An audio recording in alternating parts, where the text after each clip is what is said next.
We have ourselves a Super Bowl matchup coming up here in just a couple of days, and we're going to talk about it on today's episode. Are the Seattle Seahawks in line to dominate the New England Patriots, or are we doubting the Patriots too soon? And to end today's show, we got to talk about Matthew Stafford getting his MVP and some other notable winners on the night to where awards were handed out. But before we do, you already know you got to hear the music first. Welcome to your number one spot for all NFL news and content, NFL Central.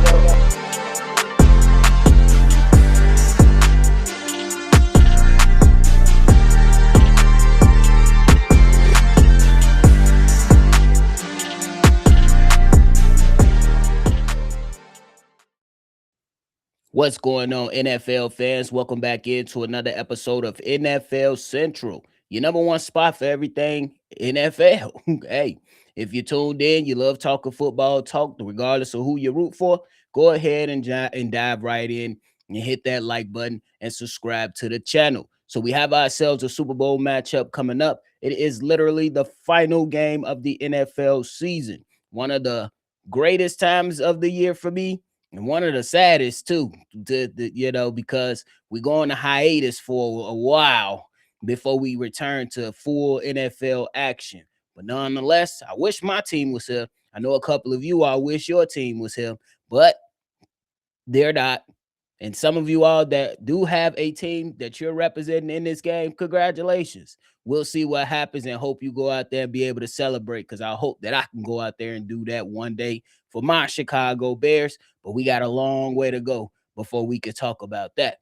We're going to focus on the Seattle Seahawks and the New England Patriots, who punched their ticket into the big game. To me, just initial analysis, I think it's going to be a spectacular game. It's a game to where Sam Darnold, he can go out there and punch his ticket and become a Super Bowl winning quarterback, along with some of the other notable names around the league that have done it in years past. This is a guy who was clearly doubted out when New York Jets went out there and drafted him, and has reached the top of the mountain, or it's almost on that last step of being on top of the mountain. And then on the other side, you have a young quarterback in Drake May, who's just in year two, who has reached the Super Bowl. What a lot of quarterbacks wish that they can do in such a short amount of time. And he's done that. So shout out to him. But hey, when we're looking at the matchups, I look at the Seattle Seahawks and I look at not only Sam Darnold, but I look at the bevy of weapons. You know what I'm saying? The running backs that's in the backfield. You're talking about the wideouts as well.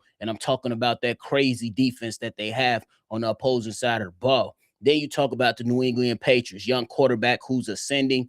And I don't even think he's at his best particularly right now. But the way that he's been able to manage the situations that have been given to him, you got to show him a lot of credit in Drake May. And then you talk about the offensive weapons and the leadership of guys like Stephon Diggs and all those other guys who have stepped up as their pass catchers or whatnot, and the great coaching staff that they have in New England. Now, the question is can the Seahawks go out there and dominate? There's a lot of people putting the money on the Seattle Seahawks and saying that they could dominate. There's other talking heads that believe that the New England Patriots, if they keep this thing close, they could probably steal themselves a Lombardi trophy and get themselves a Super Bowl ring. Now, when we talk about the pathways here, you look at the Seattle Seahawks and you look at them and you say, hey, the road to the Super Bowl, they went out there in the divisional round and whooped on the San Francisco 49ers 41-6, then beat the Los Angeles Rams in a close one, 31-27. And throughout the playoffs, Sam Darnold, surprisingly, has been mistake-free. And I'm going to be honest with you, after watching what he did last year with the Minnesota Vikings, the way he ended the season, and then his in that playoff game on how badly he played, I have a little bit of trepidation coming into this playoffs when it comes to looking at how Sam Darnold will perform. But at this particular moment, you got to give kudos where it's due. And Sam Darnold has been spectacular throughout these playoffs. So far throughout these playoffs, Sam Darnold has accumulated 470 pass yards and 4 touchdowns and 0 interceptions. Kudos to him. When you're talking about the pathways of the New England Patriots, you look at them and their pathway here. Yeah, you might raise some questions, but ultimately they went out there and took care of business and they got the job done.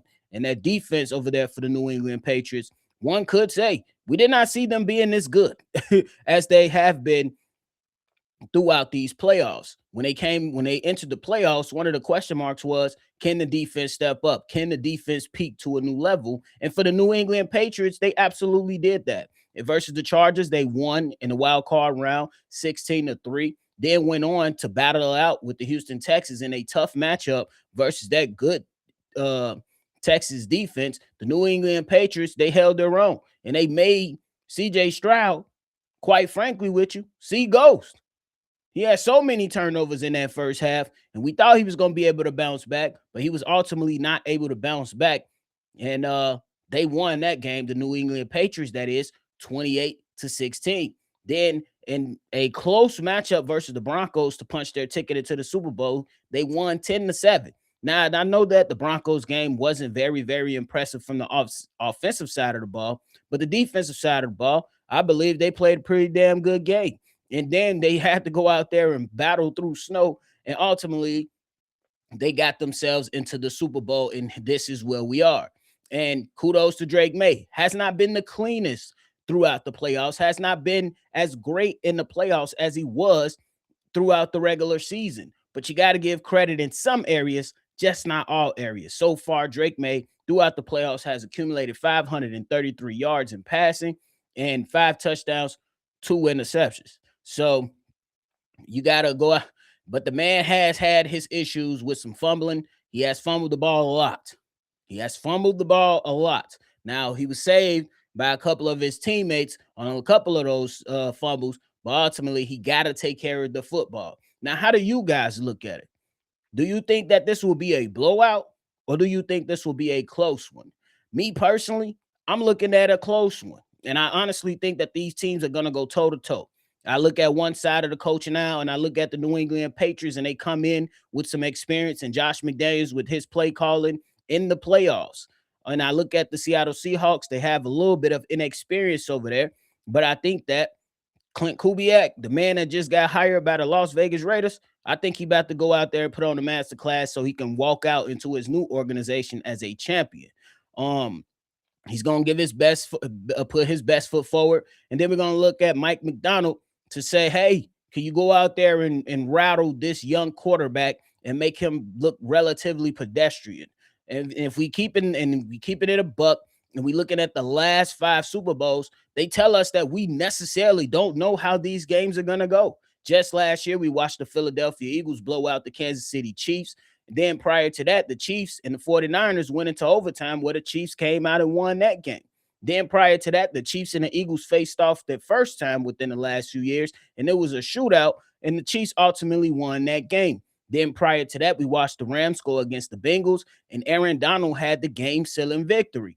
And then prior to that, Tom Brady took the Tampa Bay Buccaneers, and they blew out the Kansas City Chiefs. So out of those last 5 matchups, we've only witnessed 2 blowouts.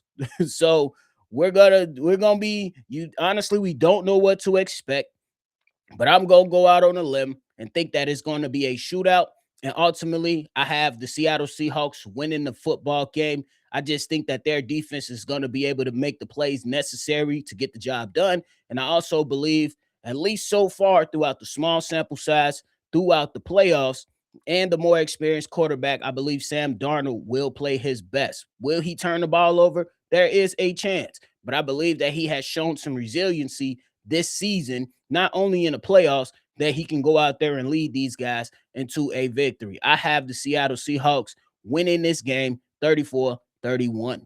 Now, let's go out there and talk about the NFL Honor Award winners. And we have those. We have Matthew Stafford getting the MVP in a close race versus Drake May. How do you guys really and honestly feel about that? There are some people that had Drake May. There are some people that had Matthew Stafford. I was necessarily not mad at the whole thing. Me personally, my MVP pick was Matthew Stafford simply because I just feel like that the road to getting that MVP was a lot more harder than what the schedule said when it came to the New England Patriots. So I wasn't too mad at that, but let me know how you guys feel about it. The offensive player of the year was Jackson Smith and Jigba. I don't see any debates there. He has been spectacular all season long. You can argue that he was the best wide receiver this season, so you got to chalk it up to Jackson Smith and Jigba. Defensive player of the year, who else did you think it was going to be? It was Myles Garrett, and rightfully so. I absolutely believe he deserved that. I absolutely believe there is no other player that was better than him this past season, and we already knew it was kind of coming. Offensive rookie of the year was Ted McMillan, wide receiver from Carolina Panthers. I'm not mad at that. He had himself a big season. And I don't, who do you guys have as the offensive rookie of the year that you felt like could have been out there?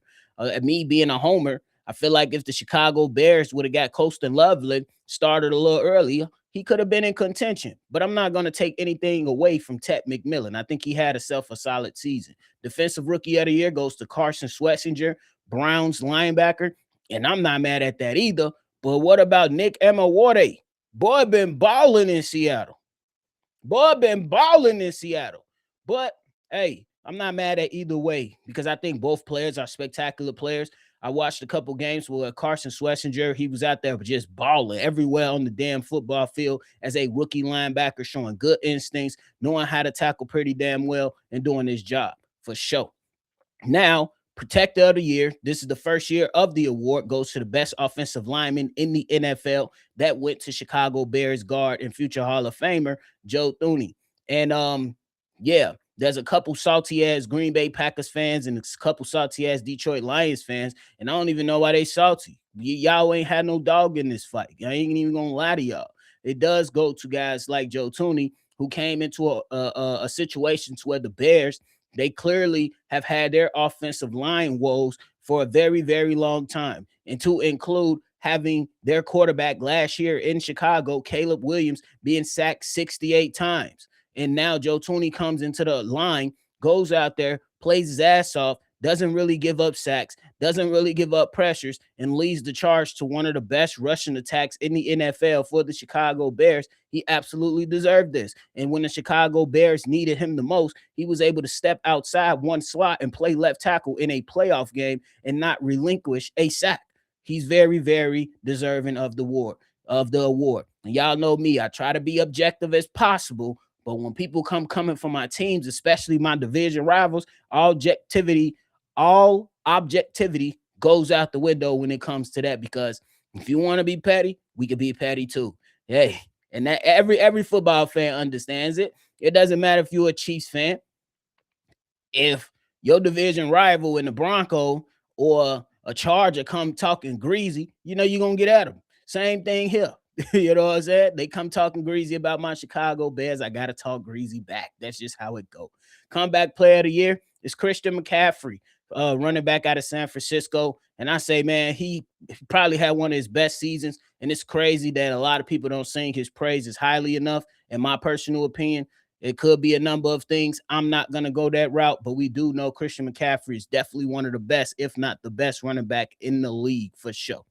Coach of the year goes to Mike Vrabel from the New England Patriots. Look, Ben Johnson is my head coach. He had himself a hell of a season. I'm not mad at Mike Vrabel winning this award. Yeah, it's a regular season award in my opinion, but you as a voter, how can you discount him going out there and punching his ticket into the Super Bowl? How can you not think of that when you go out there and submit your ballot for coach of the year?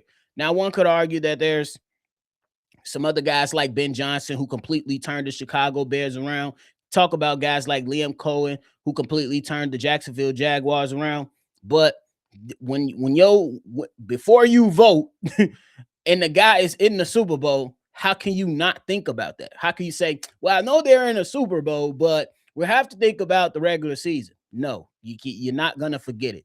So rightfully and he's very, very deserving of this. Mike Vrabel is now the coach of the year. And I think that's good for him. It's good for the New England Patriots franchise. And I'm not a hater as long as it's not a Packer. That's it. Even though I can go out there, have some objectivity regarding my division rivals, not in this situation and not on today. Not today's episode. Maybe tomorrow. But hey, that is it for me today, y'all. I appreciate y'all for tuning in to another episode. Before you get up out of here, make sure you hit that like button and subscribe to the channel. I appreciate you all for all your continued support. Y'all know we're going to go ahead and get this off-season coverage started. Y'all make sure y'all be safe. Y'all make sure y'all have a great time this weekend as it's going to be lit. That is it. Appreciate y'all. See y'all on the next one. This has been a presentation of the Breaks Media.